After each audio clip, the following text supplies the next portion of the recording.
अस्सलाम वालेकुम, नमस्ते, सत श्री अकाल। एक बड़ी खास एपिसोड है बिकॉज ये क्रॉस बॉर्डर कॉन्वर्जेशन जो होती हैं इनमें बहुत ज़्यादा मज़ा आता है। स्पेशली हमारे आज के मेहमान, क्योंकि बॉर्डर वही वाला क्रॉस करके पाकिस्तान आ चुके हैं। इवन तो 30 साल हो चुके हैं उस वाक़ये को, बट किताब Yeah. अभी आई है, never tell them we are the same people by Kesava Menon. Notes on Pakistan, Hindu के एडिटर थे, पहले पाकिस्तान कोरस्पॉन्डेंट थे। 1990 से 93 पाकिस्तान में थे, और पाकिस्तान में उन्होंने कैसे बोर खाया ये हम उनसे आज खुद पूछेंगे। कैसे हैं सर आप? I'm fine, fine. Shehzad. Very happy to be on your podcast. I've been following it since I think last when Imran Khan government fell. From that time onwards, and then I think I've gone back to a lot of your old stuff.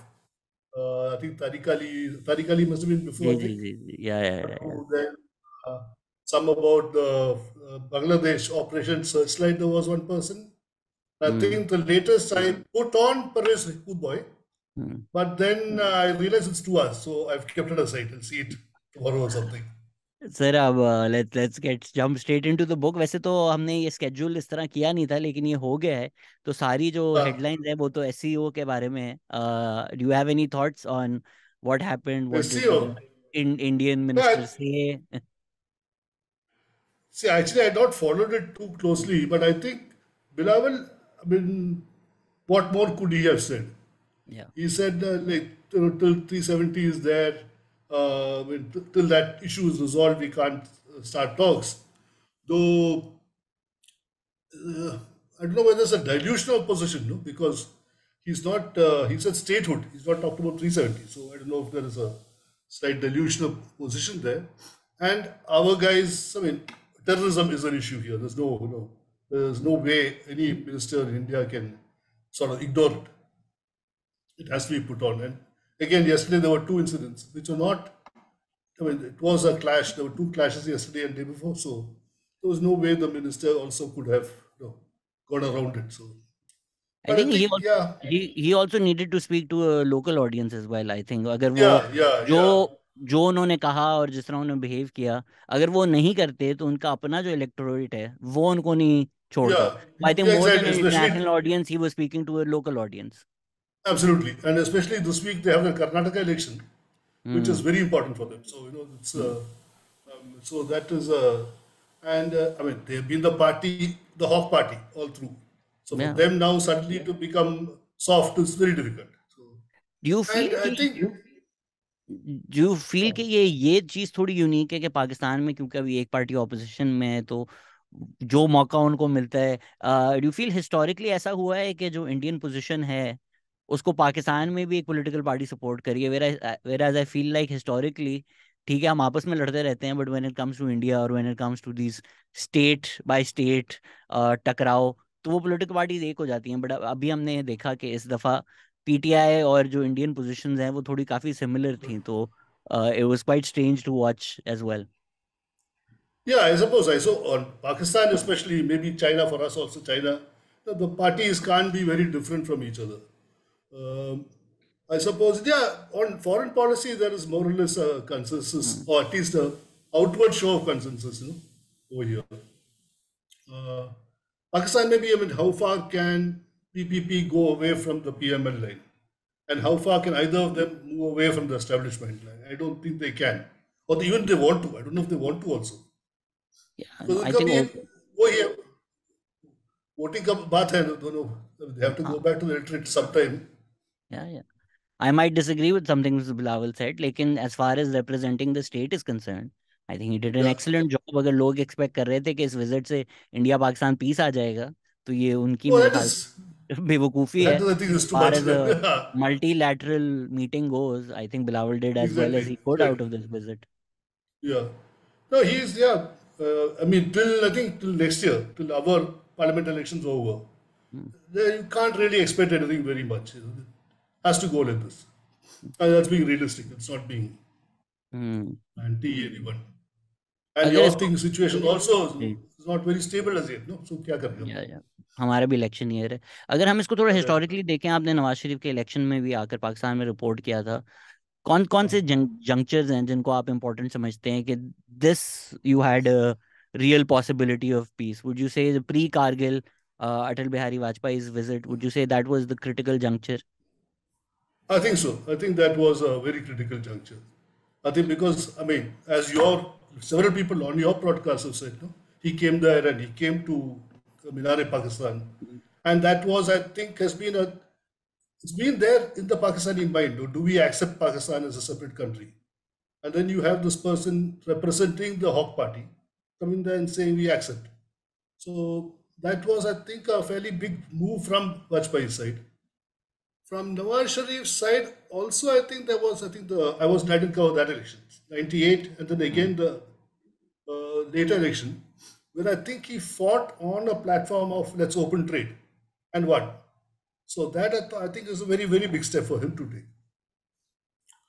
Uh, then, of course, Musharraf got into the act and messed up the whole thing and then tried to rescue the whole thing, whatever it was. Mm. So I don't think I was there at the breakthrough point as far as India-Pakistan was there. But see, I know you don't think much of the established parties, but I think it's very difficult for them. Maybe because I'm older, so I think of the art of the possible, and I'm thinking that it's very difficult for these political parties to take on the establishment. So even to get to the stage where they assert civilian supremacy, at least that much, I think at least Nawaz Sharif did make an attempt on two occasions. And another thing which I really felt a lot of, I mean, I was not a Sharif supporter at all during my stint there. I mean, Zial sort of sponsored guy, and the rallies in his rallies, slogans in favor of Zia. But the fact when he took on Isa Khan and then onwards, there was a certain willingness, at least, that I, as a civilian prime minister, have a right, have an authority, which I will assert. And when he was out of power, unlike even Benazir, he did not go to the army for help to restore, to get back to power. I think there was a difference there. I think वो NRO हुआ था, अब उसमें दोनों ही इन्वॉल्व थे, PPP PMLN. I don't think there was a way to come back without the blessings of or at least some elements of the establishment, if not the entire establishment, because by that time Sharaf had also lost popular support within the establishment. So more than PPP and PMLN, it was General Kiani and all the things that happened in the background which helped bring Musharraf down. Before I go back to 1990 and we talk about your visit to Pakistan, how did you see Modi's landing in Jati Umrah and then going to Nawaz Sharif's niece's wedding? You feel like there was also some genuine opportunity for peace, or was this just a visit for optics? See, if you take the fact that he was trying to follow up on Vajpayee, he's not followed up on Vajpayee in many other aspects. But at that stage, I think I think it's not just Pakistan, India. I think it's also a possibility of what happens in Central Asia. Do we open up with Iran? All those possibilities open up. So maybe there was an element of let's try it out. Might not have been anything more than that, but let's try it out.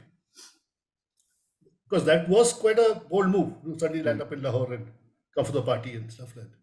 But then after that, I mean, to have expected Sharif to respond immediately was a bit naive. I don't think, it's not possible for Sharif to have at that stage. He had just come in himself. To have turned around and changed the whole thing, I think it was a bit premature. I think Sharif. I think Nawaz Sharif went to when Modi became prime minister. Modi swearing, he became, he came for the swearing in. All the South Asian heads of state, which was a good step. I mean, it was a good step because I think someone on your podcast only said about how regions develop and it's not just states. Yes, it's a good idea. So if we go back to you coming to Pakistan, what are some of the perceptions that you had about the country before coming here? See, before I came there, I think I've written my book. I had been covering the Khalistan movement. Then I covered the first stage of Kashmir. And see, before that, say before 84, before 80s, there was not that much of hostility towards Pakistan. Separate, yes, competent, the wars were there, but there was not such intense hostility. But then when the terrorism started, I mean, the mood changed. You could feel the mood change. And I changed with it. So uh, I mean, a lot of naivety also again that, Benazir is the peace party, and then she starts talking Azadi, and that became a betrayal kind of a thing. So, I mean, it was like terrorism was there, but that same curiosity, I mean, are the people so hostile? Are they really like this? That sort of a curiosity come, sort of a, let us say, an anger also that first came there, yeah. And I'd never interacted with Pakistanis before that. Never. I mean, I don't think even at a seminar, mixed with. So I didn't know what people on that side of the border were like. I had no clue. And I'm from the south, so there's no cultural affinity either. So, Mm. How important is that so distinction that South India may not have that partition hangover where they saw the violence firsthand, whereas North India, along the border towns at least, that lingering memory of what happened in 1947 still exists? Do you feel like North India and South India react differently to Pakistan because of that? see, now I think it's all over India. There is this, Mm. hostility to Pakistan. It's become a sort of a default Pan thing. India. Pan India. And intensity might vary. And there is a distinction between Pakistan as a concept and Pakistanis as people. You can come across. I don't think you will face hostility individually. You might, but generally not. And that is a huge difference between, say, the north and the south. In the south, you won't find it at all. See, I studied in Delhi, and I know some of the Punjabi refugees, second generation, first generation, second generation, who were extremely hostile, and that was a hostility I couldn't understand. Otherwise, we had there's no memory, no stories, no nothing. Uh, okay, there's a sort of a concept of India broken up, but again, there's no real connection to lands on that side either. So something south of Delhi, there really was not much of a hostility. So when we finally landed in Pakistan, did you see that Right? hostility play out, or did you also, because I also think that most of Pakistan, Yeah, in fact, I think we go the extra mile. If an Indian visits, there are many yeah, stories, stores not taking money, and that yeah, yeah, yeah, hospitality still exists. yeah, yeah, yeah. I think maybe probably more on that side than this side, but uh, it, yeah. I mean, I see there was no one who refused to help me or something because of my nationality or anything. In fact, the first day I missed my connecting flight, and I was sort of running to the front of the queue, and the guys there helped me. Sort of spoke to the guy, to the airlines people, getting on. And then the airline said they can't do anything. Then they told me what I could do as an alternative. So that sort of a thing is there. And then finding a place to stay, or in the place where I stayed, uh, dietary habits, very easily. No, but people are willing to go to the way to sort of, "Ab ye nahi khata hai," so you will, which might not be true, but it was sort of, Yeah, what's the story? Somehow, you managed to get a hold of a boar that you had to cook. What's the story there? that my landlord, he's a farmer from there, from near Badeva. So they shot a boar in their field, and he brought the boar. Now, of course, he didn't know. He gave it to me, and then he was, I think, a little unclean animal. How do I give it to this guy? But then I accepted it. It's a boar. And then how do we chop it? I don't know how to chop it. And we went and caught hold of some guy, a cobbler from the scheduled caste, you guys call it scheduled caste colony, and he came and he did it for us, and a lot of it distributed all around. So that was from our side. And of course, every Bakrid, we would get the plates, the little saucers would come around. Mm. What was the thing? Oh, and So, were you living in an diplomatic enclave or anywhere? no, Were you with the people? no, we were with the people. I mean, it was Islamabad, it's a bureaucratic town. Mm-hmm. It was even more so of a bureaucratic town at that time. Are you familiar with the place? Of course, of It's course. a sector called F. Okay, I should be asking you. It's a sector called F61. Yeah. It's between Sharai Faisal and then the really posh areas, the diplomatic side. So somewhere in between. I think sort of middle to upper middle class kind of colony. We had a house there, independent house, and neighbors, some friendly neighbors on all three sides, so no problem. And would you In feel, fact, were there any issues moving around Islamabad? Did you have security tailing you? yeah, that was part of the job. They were there all the time. How did you figure And out then, ये intelligence के लोग हैं जो पीछे हैं? पता see, चल they're जाता not था? very subtle. No, they're not very subtle. They'll come right up to your gate. Then after they come to know, they'll come up and say, "आपके हिफाजत के लिए है." हम्म। And Hifazat is right behind you, so it's not very comfortable. But then, see, like one team was assigned for about say 2 months. So that chap is seeing you for 2 months. You're seeing him for 2 months. So after about the third or fourth week, you start chatting to each other.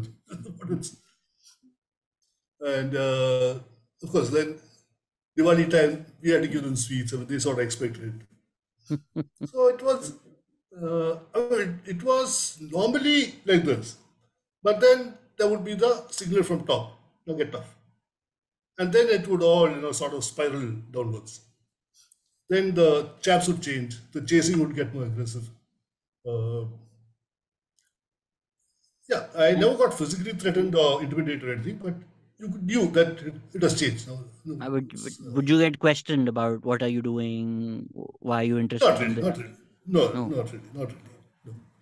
I mean, they would see us going around doing things and they would follow you, but they might ask the Pakistanis, what is this guy asking?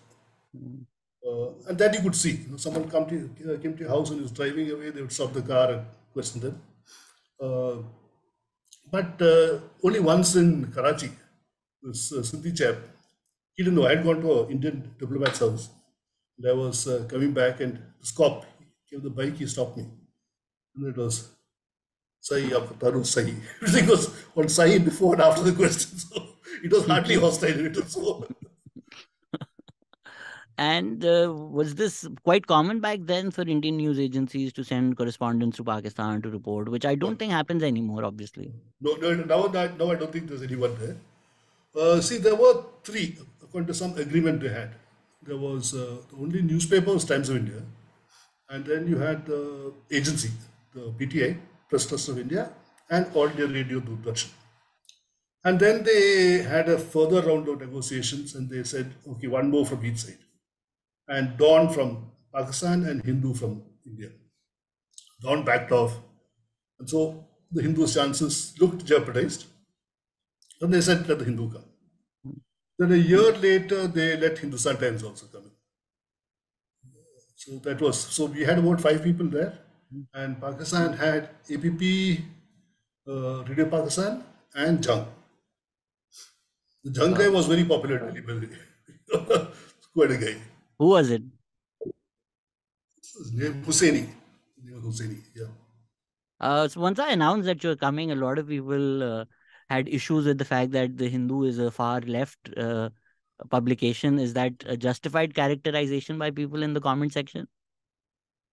Of the Indian newspapers, especially at that time, Hindu was the left paper among the English papers. Yeah, we are the only, I suppose, left of center paper. Would you feel that Yeah. India is also now changing because a lot of people also had issues with the publication itself? Because some people in the comments, again, they're not a good metric to judge the entire country or the populace by. But since I got a few of these comments and somehow the troll voices are always the loudest, I thought I'll just ask Yeah. you. Some of the comments were like the paper is misnamed. They don't actually represent the Hindus and the Hindu cause. Where do you think this is coming from, and what is the situation which makes people say things like this? You see, I joined the profession in '84, and the Hindu being a southern-based paper, we didn't have much coverage in the north.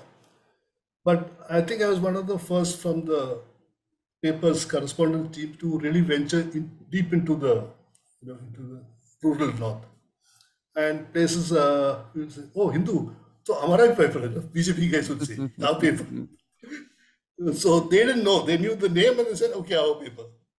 And later on, they came to know about the Hindus' left correction. And then it would be, why do you call yourself the Hindu, call yourself the Muslim? So it Wow. became. Wow, that's a good riff on Go Back to Pakistan. So, yeah, but I've never faced that hostility one on one. No one has told me that, it is more like the letters to editor, or not even that. Now the social media is much more active, I think. I mean, even if I talk about Pakistan, the left publication, the space for that has been Right. squeezed out. I don't think you'd Yeah. call any mainstream publication left, or No. maybe No. Dawn tries to be centrist, but they've also Yeah. had their legs cut from under them. Would you say it's similar Oh, in India, where the publication space for the left has been reduced a lot or downsized? yeah, I think, but for two reasons, two or three reasons. One is the managements have turned more commercial. So one Mm. generation before sort of gave more editorial freedom to the staff. And the staff, uh, yeah, so that was one. Now the younger generation is more hands-on. So that ad thing has come in, You have to sell to the, what do they have? They have a name for it, the upper bracket or whatever. So a leftist paper does not sell to that bracket. And that bracket is which is what brings in the ad revenue. So you're out of sync with the marketing trend. So that's pressure from there. Then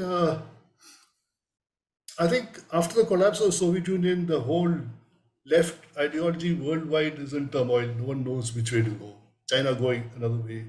It's only Cuba which is sort of keeping something of the old left. Mm. So that is there. Then in India, left also meant social welfare. Left government was a social welfare government. And almost every party has taken on the social welfare handle. So there's no one speaking against social welfare. So for these various reasons, you don't find a very strong left presence. I mean, left presence would be in, say, supporting secularism, or Mm. now supporting a democratic order, or in the more, say, supporting the LGBT community. That sort of uh, so the labor unions again have weakened. They're no longer as strong as they were. Labor issues are no longer as salient as they were. So for all that, uh, and then I think the main left agenda in India should have been land reforms. Now in my state, it's all the way through. We've got complete land reform. Bengal, they tried it, but it flopped. So other places, what has happened has been a natural process of land reform. The guys who actually tenant farmers have actually taken over the land, like in Bihar. Mm. So that is also not an issue. So the tenant farmer issues become an agro issue about price to agro products and stuff like that. So the traditional left agendas are no longer there. We've not, fortunately, not had your establishment problem so I in think your face. that's very central. I think the deviating paths that our country have taken, a lot of that might just go back to land reforms. And I know Nehru and Nehru's legacy is also questioned by some quarters in India now. But the Yeah, fact that there was an impetus towards land reforms, and whereas Pakistan, I think we went the opposite way, where big landlords were given favors by the yeah, government, and even leaders that we celebrate for economic progress, that economic progress was achieved by concentrating wealth at the top, specifically Ayub Khan and the 22 families. right. So that it's quite critical that that initial socialist agenda that Nehru had to make India Yeah. what it is today. Of course, but in the states when Nehru's party, I mean, say UP and Bihar, the land reforms really didn't go very far. Mm. It was more in the fringes where it progressed. But that impetus to land reform was there. Yeah, Mm. that I think Nehru that it's a good thing. The idea that it is a good thing that was there. Whereas I think in your case, what happened was that grand bargain with the Daulatanas and all that, which happened just before the formation of Pakistan. Mm. I think that put an end to the anti-zamindari. I think that is where Nehru is. The anti-zamindari. Once he knocked out the top layer, Mm. then the lower layers became easier to handle. Do you feel Nehru's legacy is also being revisited and questioned again in India these days? It is big. It is big. It is definitely being revisited. Uh, I mean, there's a lot of see. There were mistakes made, but this is all in hindsight. You can say, 62, the forward policy to China. I think it was a very stupid policy now, but I'm saying it now from this today's perspective. And and people, whereas others would say we should have been more aggressive. How could we have been more aggressive? We didn't have the resources to be more aggressive. So, so Nehru, some of the things which he did was very visionary. Uh, Maybe he didn't have the, or we were not big enough to, to try out that on a large scale. So non-aligned, I think, was absolutely sensible thing to do because we somehow managed without getting into either camp, somehow survived, and that is more or less reviving now. Uh, then now they say about the socialism, Nehru socialism, which was building big dams and industry, iron, steel, and so on and so forth. The problem was at that time the Indian industrialists didn't have the wherewithal to really set up these huge things. If they'd asked them to, even a consortium of industrialists to put up the Bhakra Nagar Dam, they would not have done it.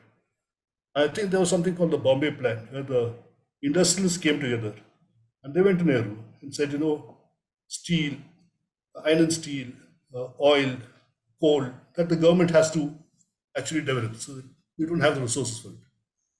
So by the, say, 70s, 80s, now the industries had grown and then they wanted, okay, now we can handle it. So there was a paradigm shift, but you can't blame Nehru, again, in hindsight, it's sort of blaming him. I think you made an interesting point about India not being economically strong enough. Do you feel like that's also an aspect that's not talked about enough in terms of the aggression that we see on the world stage? Uh, in Pakistan, the comments of the external affairs minister were also juxtaposed with a clip from some podcast, I've got the name, where he's asked about China and he said, we're the smaller economy, they're the bigger economy. So for Yeah. you to expect for us to be aggressive against them is stupid. So I think India right now can afford to be aggressive towards Pakistan because it's not even a comparison anymore Yeah. in terms of our economy Yeah. and your economy. I mean, whether outspoken or not, that idea is there that, now we've moved. So we don't have to really, that, I mean, for a long time, that hyphenation was something which they wanted to fight politically. Foreign office would take it up with the Americans. Don't hyphenate us. Don't say India or Pakistan. We are different. Now I think they feel it has been achieved in economic terms. So that hyphenation, you don't have to fight it anymore. It's there. And do you think that's also linked to Uh, the restricting space for the left and this uh, right ideology maybe dominating a lot more? See, leftism in India has not been very Pakistan defined. I mean, it's there. Peace with Pakistan might be there in the left agenda, but like I think in the left agenda in Pakistan, peace with India looms much higher than it does in the left agenda. I mean, uh, say the left parties would say yes, let's make peace, but it's not a priority for them. Mm. Or it's not even very important, that important. It should be there, but yeah, let's get to it. But, whereas I think the India equation is almost politically defining in Pakistan. I mean, you left to right is defined by how you deal with India, to an extent at least. I I honestly I think the Indian media projects it a lot more. More than it is I don't think India is a core issue for the Democratic in vote. And Pakistan. I Okay. like you said, if are PPP PMLN radically different on their India position? I'm not. Does Nawaz Sharif lose any of his voters by meeting with Vajpayee or by meeting Modi? I don't think Right. so. And if the Uh, far right parties, which are the religious parties, might take yeah. that as a Hindu Muslim issue, when have they ever Yeah. won any majority I know. I anywhere know. in I know. Pakistan? I know. I know. I know. I know. I know. I mean, even JUI, I think, actually, if you look at JUI's antecedents, they were not, they came from the Not. Lebanese school, which was part of the national movement, sort of. Mhm. It's not very different. So did Jamaat, which has really been that hostile, I suppose. Mhm. Yeah. And I think the prevalence of these parties is in KP. where Right. also India is not Yeah, big, where that big a concern, whereas maybe Afghanistan becomes a much bigger concern. exactly, exactly. And KP, the main parties. I mean, I don't know if they're the main parties anymore.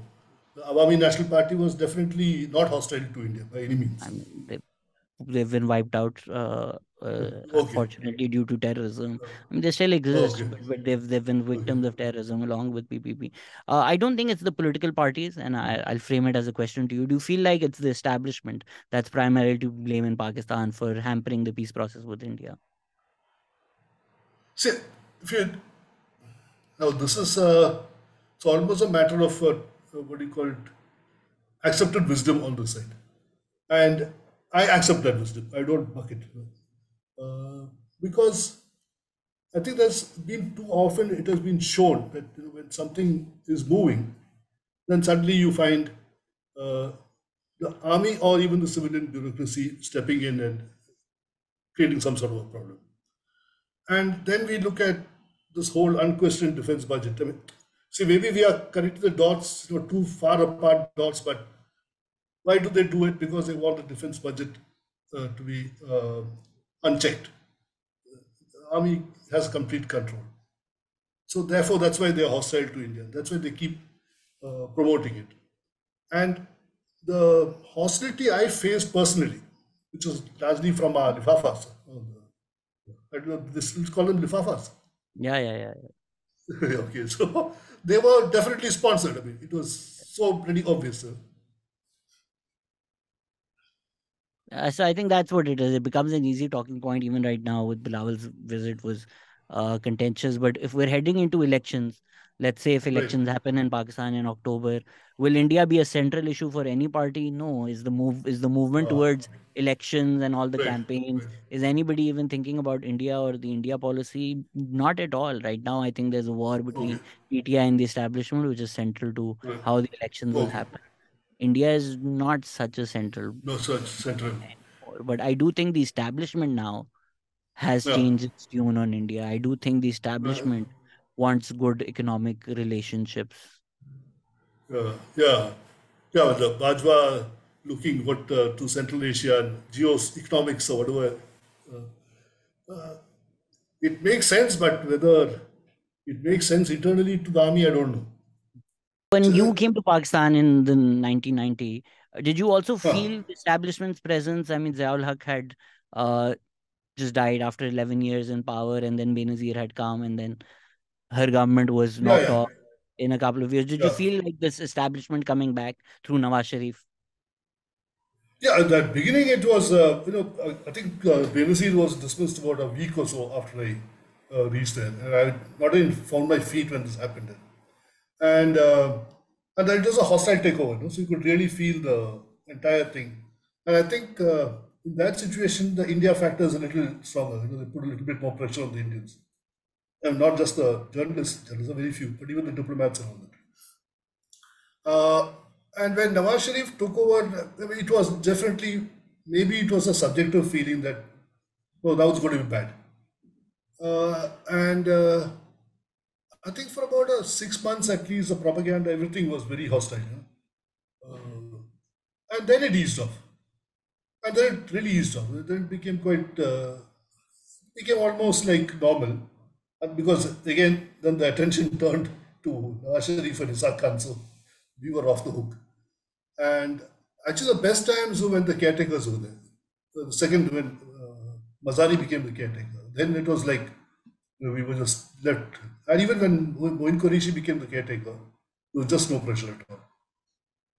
And So it was, when you were going to the rallies and Nawaz Sharif was campaigning against Benazir, what was the main thrust of those arguments? Was it that Punjabiyat? Was it Islam? Was it a return to Zia? it was returned to Zia. I think Punjabiyat was not there actually. It was more. I think at that time PPP was still a Punjab party. It's not a completely Sindh party. It was still a Punjabi. It I still think had Nawaz Punjab Sharif did presence. use that fact that Sindhi is ruling over you. Jaak Punjab Jaak was one of the slogans. Yeah. Dark Punjabi Jazz, that was Yeah, definitely yeah, there. yeah, yeah, yeah. And then you had all these Chaudhurys and Rajas and all that, sort of swaggering on the place. So that became, I mean, as compared to a Sindhi feudal and a Punjabi feudal sort of a clash. That was there. But I think Islam, to an extent, well, of course, I mean, yeah, Islam was there, And India, what else is softness, return to Zia mean? I mean, okay, maybe not the Hadood so much, not so much of the caning, and in fact, I expected, I mean, the Parda, I expected a lot more Parda when I went there. So, I they've think written my book there. My hometown has got, my hometown's got no Parda. Islamabad is quite a liberal city. Yeah, but even Lahore, Karachi, I mean, Karachi, of course, is completely different. Yes. But even Lahore was not, or even in the villages. I mean, I didn't find so much of burqa in the villages. We went to Swat at that time. I know what Swat is like now after the Taliban has had its thing. But I mean, Peshawar was, I mean, you could feel it. It's like it's a male dominated. But otherwise, not at all. I mean, and yeah, maybe Nawaz Sharif rallies were more masculine, so there was a little bit more aggression. There was PPP always had a sprinkle of women there in the rally, so it was a little softer, so to say. Hmm. And then I think these guys were intimidated, the PPP guys. The Jalas were really, they knew they better behave. Something's going to happen. So, Who was but yeah, sorry. how was the mood Uh, on the street when Benazir was dismissed? Actually, Islamabad, no mood. I mean, you know how Yeah. Islamabad is. So, except for the Gialas and PM in the PMO, I mean, in the house. Absolutely. In fact, I was surprised that nothing came out. I mean, that's There a were good some guys inside description the. of Islamabad. Islamabad, no mood. That's how Islamabad is even to this day. Even with all these rallies which Imran took out, nothing's Those happening. are some mood. That's why Islamabad, nothing happens in Islamabad, which is why all the rallies happen, Uh, so that the people have something to Absolutely. do. Actually, that's just one sad part of being a correspondent in Pakistan because you're confined so much to Islamabad. You really don't get a feel of the country. You have to go out. Mm. Unfortunately, I managed a bit, but otherwise you're sort of stuck in a very artificial sort of a world. Yeah. What were you doing in Swat and how was Swat? Oh, Swat, kind of, we just were given this thing and said go. So just took a holiday, just took a car, went. Nice. And that is just great. That was fantastic. And no hassle and absolutely, I mean, it was just wonderful. Yeah, it's a beautiful, beautiful city. How's it now? How's it? Have they developed those parts since those Kalam and things like that? Have they? I thought I see the. there has been some development. I think more towards the Hunza side. There's a lot Okay. more commercialization of Hunza. I Uh, think with the last government and the last regime, some terrorist footholds are back and strongholds are back oh, that's in bad. that part, especially around Swat. And Oh, I think there is some categorization in India, unfortunately, of the people of Pakistan being terrorist sympathizers. But even in Pakistan, these racist attitudes exist, whereas maybe people in the cosmopolitan cities think people in the yeah, north and KP are terrorist sympathizers. But the yeah, biggest yeah. anti-TTP protests have actually happened in KP, which do not get mainstream coverage for obvious reasons.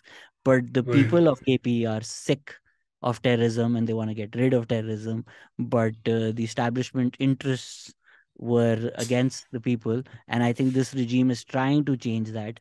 But the last Okay. regime, especially I think with Right. Imran Khan being called Taliban Khan and General Faiz going to Okay. Afghanistan, there was this feeling that they're a pro TTP, pro Taliban at least, if not TTP government. But that seems to be changing with the new chief of army Okay. staff. Okay. What about this new movement there? This Pashtun movement, young youth movement. Pashtun Tahfuz You movement that has nothing. existed for Yeah. many Yeah. years at this point. I think Okay. that's also linked to letting terrorists form strongholds in their regions Oh. and then turning them Oh. into refugees and then not respecting their Oh. homes and their lives and then Oh. insulting them at checkpoints and arresting them, creating missing people for no reason. So that's a very organic people's movement that has Okay. come from KP. So even when the mainstream parties pretend to be anti-establishment, the fact that they still don't venture out so much where they'll support Right. PTM and their legitimate causes Uh, makes you realize that these elite politicians have certain boundaries which even they're not allowed to cross even when they pretend to be anti-establishment. but is it that or is it, because when I covered the Punjab, our Punjab, the Khalistan movement was on. the mainstream parties, they couldn't operate. It was, the rural areas was like, it was almost no-go area. It was a war zone. The cops and the terrorists. And I mean, sorry, this guy, KPS killed. But I I mean, mean, whatever. But even if they aren't allowed to operate physically, at least they right, can say things. So even when uh, PTI was talking about being anti-establishment and right, using yeah, anti-establishment rhetoric, their politicians were still calling PTM raw agents. So they're still uh, peddling the establishment's narrative against to these stand, individuals. yeah, uh, So you pretend to be anti-establishment, but you're right. saying every single thing the establishment has said for the last 70 years. Modi का जो यार है गद्दार है। तो उस बातें आप सारी वही कर रहे हैं, फिर आप कह रहे हैं हम उनसे लगे नहीं भैया, आपके घर के ही लोग हैं जिनमें आपस में लड़ाई हो गई है। Yeah, I suppose. Uh, I think it comes back to the same thing about the establishment every 10 years coming back and taking over everything. So hmm. your politicians have no stability. No? They don't know where is the line. So I remember Mir Baksh Bisanjo. I was quite close to him. Bisanjo's brother. Hmm. I think he died last year or something. So at that time he was just Bisan had become very quiet, sort of withdrawn. So Mir Baksh was trying to work his way towards Nawaz Sharif. So he would be quite open about what's happening. And he was still in that old Baloch move of, let's act independently and all that. But then you could see him as that, how difficult it is to do anything here. That sort of that feeling of futility coming hmm. in, which I think is where my respect for Nawaz Sharif really went up, because he said whatever it is, use Ittifaq's money or whatever it was to, Chaudhry Nisar's brother in the army, so and so's cousin in the army, whatever it is, thoda usko, sort of break that dirty nexus. So I think, and Janju, I think, was a much more relaxed guy also. I think he wanted to, Asil Janju, I'm saying. Hmm. I think he wanted to step back from this whole thing. So everything worked together at that particular point of time.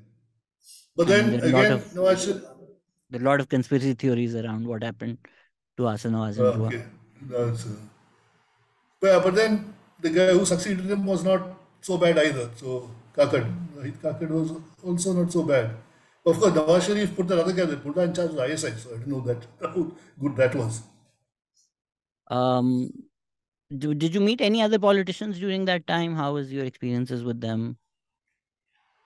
See, yeah, I met quite a lot of them. Many of them, see, the problem is a lot of them are not too willing to be associated with Indians for obvious reasons. But one guy who was very open, I found, was Chaudhry Altaf Hussain, Jairam. He was a MLA from Jairam. This guy is, I think, uncle, your Wajad. Imran's sidekick, Wajad Chaudhry, no? Well, who's Fawad Chaudhry? Fahad Chaudhry's uncle, I believe so. He was a PPP man, Chaudhry Altaf Hussain. I thought he was a grand politician. He was a sort of elder statesman kind of a guy who knew his stuff. And I mean, one thing I learned to the profession is that there's no point in in asking these guys pointed questions about particular issues, because they cannot answer. They will not answer. So it's better to talk generally, and then it's very nice because they have a different perspective. They've seen politics for a long time and things. So it's of no use to you directly. You can't write a story out of that. But as deep background, it's and there was another chap, I don't remember his name now. He was a very fiery pro Nawaz guy. Then he became a very anti Nawaz guy. So that chap, then Nasrullah Khan was still, I mean, at a press conference, he could be Nawabzada. He could be a little expansive. Farooq Legari, as the PPP guys, they would, at a press conference, they would be fairly expansive, but you really couldn't get, again, I think it's the same India factor coming in. They don't want to be seen to be too close. I think that was my general experience. Someone would, Majid Malik, we're talking to you, and then suddenly you see the withdrawing taking place. So, What would you say are your major takeaways, your notes on Pakistan from your 3-year stint here? I think one is on the general thing about say about democracy. I mean, Hmm. what we have gained by democracy is, I mean, it's a treasure which when you go where that when it's not when it's lost, when it's not there. It's what you really one thing. But definitely, as far as people are concerned, I mean, it's the same. I think, except religion. Maybe religion is a form of religion. Hmm. Uh, I think I mentioned there that there is a. I think that is the sad part. There's a gentle side of the religion, family oriented. Hmm. Family ke dua kare, that sort of praying for the family, which is unfortunately not coming out. That's because of this overall politicized religion. I'm not just talking about Islam; it can happen in any religion. It's politicized. Uh, then the generosity. Generally are, but then Punjabis on both sides, I mean, big-hearted people. So, but actually, for me, Sindhis, I never had much time in Balochistan or Peshawar, KP, yeah, Swat. Again, very good. Hmm. What else could I say? I think, So when you say when never tell them we're the same people, maybe yeah, person in Lahore and person in Amritsar and Delhi have a yeah. lot more in common. But would you say somebody who's come from the south and he goes to Swat and meets people there, would you Yeah. look at the people of Swat and be like, oh, I'm the same person as them? See, actually, Sareen Saab, who told me this, his thing was as a warning. We don't go around. I think, I think it's one, who the guy who runs a Naya Daur, that TV thing. Raza Rumi. There's one thing called, I think that's the name. He says he was holding a seminar somewhere, and some Indian in the audience kept asking him something, and the Rumi, he said Pakistan exists, so it come to terms with that. So I think that is the thing what Salim Saab is actually want to be about. It's a country which exists. Now I accept that.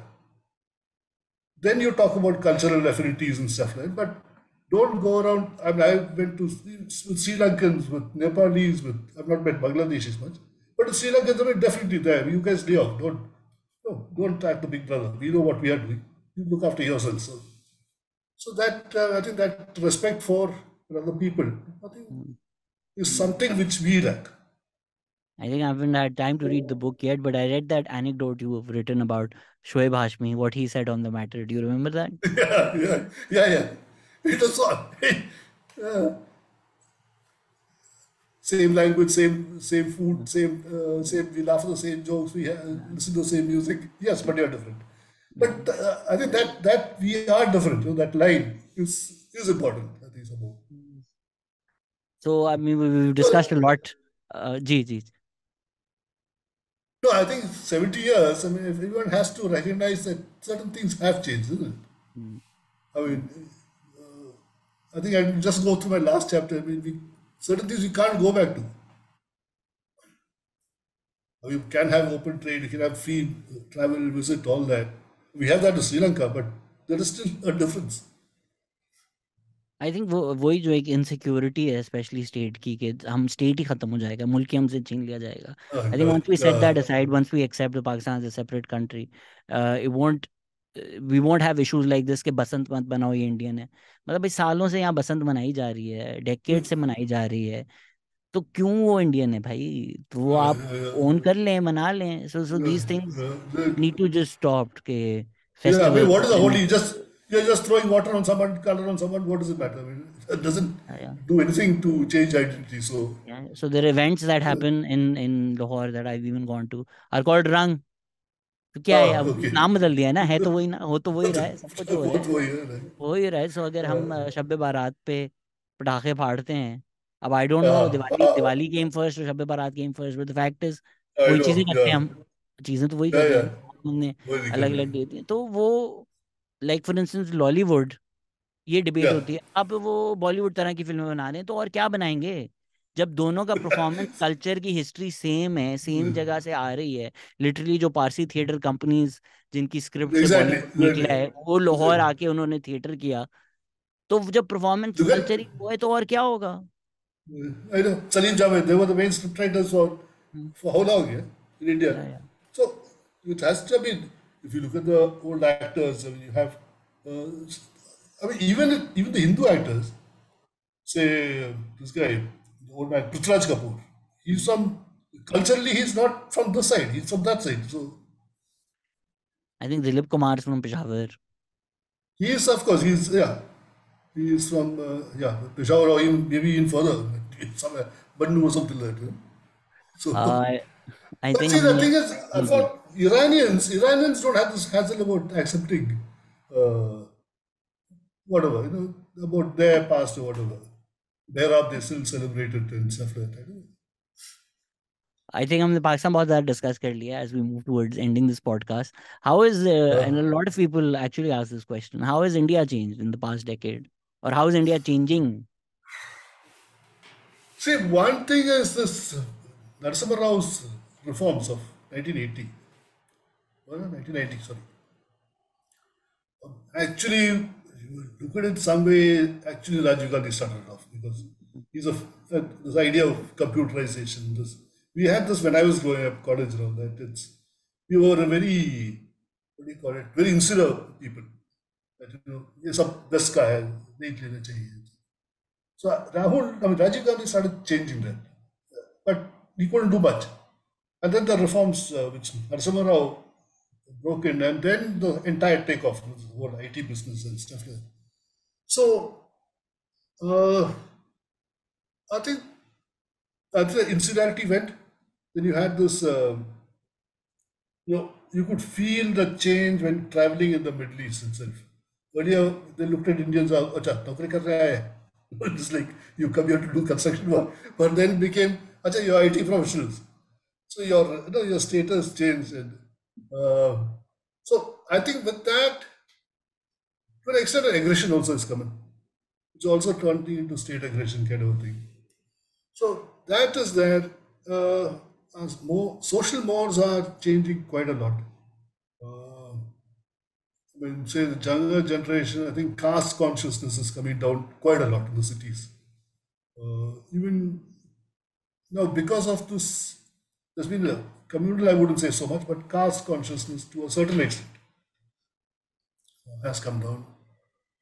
Regional things have changed. The regional, so much of well, earlier Punjabi for us, the south was completely strange animal sort of. That is gone. There's a lot more acceptance. I mean, now in our weddings, now deep south, we have bhangra. So you don't know what the hell is happening. When the guy doesn't even know how to do it. So the thing that you're saying caste consciousness is that new because I had Dr. Suraj Yangde on the podcast and uh, it seems to be that that's always been the case that realization of caste. the caste has always been there. No? It's in our DNA. For Hindus, caste identity has been there. But what I'm saying is the current generation, my daughter doesn't, I don't know if she knows which caste she belongs to. Mm. So it's eroding, which is one big change for the positive which is happening here. I mean, okay, let's not go too far. It's a Dalit acceptance of Dalits in mainstream society is still far less than optimum. In spite of all the affirmative action and all that, you still don't find them, too many of them in your general circles. I mean, we might make icons of a Ambedkar or a K.R. Narayan, but they're not there generally. Uh, the scheduled tribes, we have these tribes from various parts. From the northeast, they're generally more westernized and all that, so they get a little bit more pata in the general metro circles. But they say guys from Jharkhand or Bihar, that area, tribals, they are not really integrated. But within below Brahmacharya Rajput down to a Yadav level of caste, if you're familiar with these things, there's a lot more of intermingling than there was before. Maybe I So guess at least that far. we're just relying on media. So when we see a public reassertion of identity, whether that's religious or caste, we So we it, think it of works we in think election. Yeah. we think of that as something new. But maybe people living in India maybe a lot more conscious of how that's developing or how new or old that is. Yeah, because election time, see, most states you will find election coverage. You'll say you'll see any constituency. This so much. This caste is so much. This caste is that much. Mm. And parties choose their what you would call brotherlies. They choose their Mm-hmm. candidate according to that this thing. But see, every party is choosing guys from the same sort of a setup, no? So how much, ultimately, how much is a person voting for a caste, or is because that guy is a much more accessible guy? They don't know. Mm. But in the general discourse, caste is still there. But if you look at in terms of interaction at office places or things like that, it's almost well, you don't. It's become now politically impolite to ask a person a caste. If you have a name like Kumar, it could be anything. So you don't ask him, what kind of Kumar are you? It's interesting that it might not be coming from religion, but again, we're the same people. So there's so much discussion around caste in Pakistan as well. And Right, I would assume that it's antithetical to the religious beliefs of Muslims. But that caste consciousness exists. कि आप अढ़ाई हैं, आप चौधरी हैं, आप क्या हैं, and what that entails, what that name right, entails. yeah, yeah, There is definitely a consciousness around that yeah, in especially in the old generation. Again, the new yeah, liberal urban centers, these things matter less and less. yeah, exactly. Mm. And okay, one thing there as well as here, I think the Green Revolution has spread these urban values a bit further than you would have normally expected. So, that person who came Junaid is his name, who's in the US, who had come to Gujarat and Uzair Yunus. was that, so he was talking about these girls driving scooters in Mm. rural areas. So that is quite common now all through India. So that is definitely a Green Revolution byproduct. Women, the general subcontinental attitude towards women, there's a definite crack there. I So think if India and that, Pakistan start competing on this front, that how many women we will have on scooters and in the workforce, as opposed to the pissing contests that we usually have, then that'll be I better know, for both of our countries. absolutely, It was absolutely. a pleasure talking to you, sir. Let's end it with this question. Can we be friends? Yeah. Can India, Pakistan be friends? I don't know about the official level, but I think as people to people, I think definitely. We to I don't already think are. there's, yeah, I'm already on. So, uh, Why can't we be friends at an official level? I think we'll have to ask the officials. I think they get a lot I think One, they get one, their kicks out of it. one can hope. Maybe I think with So, elections and once the elections are out of the way, things might get better. yeah. I think more interaction. I mean, I think in the Gulf there's so much of interaction Mm. that people who have been there don't feel the difference. I think a little bit more in the US, UK, they are almost together. They're fighting the Gora together there, sort of. Yeah. So maybe that sort of a way. Maybe I don't know. Hopefully, one can hope more Anyway, interactions, more exchange, exactly. more Yeah, conversations. मैं यही yeah. अमन की आशा के लिए कर No, that's सकता हूँ why कि हाँ I बातें liked बातें कर really सकता liked हूँ. your. I know. Hmm. I think more अब books, more writing, more articles. They must get back to your Parvez Boy piece. I think he's also written a book on identity, yes, isn't it? yes, and I think थोड़े नाराज हो गए हैं. क्यों? People feel like कि Hindutva politics थोड़े mischaracterized हुए थे. I think sitting in Pakistan always you might not have as an But that, in-depth, yeah, holistic view of what's happening across the border. So I think Dr. Parvez Hudbo is coming from a certain lens towards the topic. And I think maybe having more cross-border conversations might add a lot more depth to what we say about the subject as well. And I'm conscious that my knowledge of Modi and BJP and Hindutva will never be as strong as my knowledge and my lived experiences of Pakistan and politics here. obviously, yeah. See, like one thing I used to sort of want to tell people that at that time, they used to compare the BJP with Jamaat Islami, Mm. which was not at that time a fair at that time. See, now, okay, now there's been a lot more of the aggressive Hinduism coming, uh, Hindu politics, but at that time, it was more like the PML. They are a party for Hindus. Mm. So that's why I used to always feel that it was not a Jamaat Islami kind of a. The BJP at that time did not have a Hindu ideological this thing. It was more identity politics, like the PML. So I'm saying that's the perceptions. How now mm, I also when I even though I stayed there, I've been there 3 years. I don't have in-depth knowledge of the workings of the Jamaat or even the PML. So I have to go by a lot by second-hand information of what Pakistani analysts tell me about what it is. And therefore, any second hand, I'm automatically removing myself from an intimate knowledge of things. So, yeah, I mean, I don't think, I mean, I know about India, about how well I mm. know certain UP or Bihar because I've not been there. Again, rely on friends to tell me.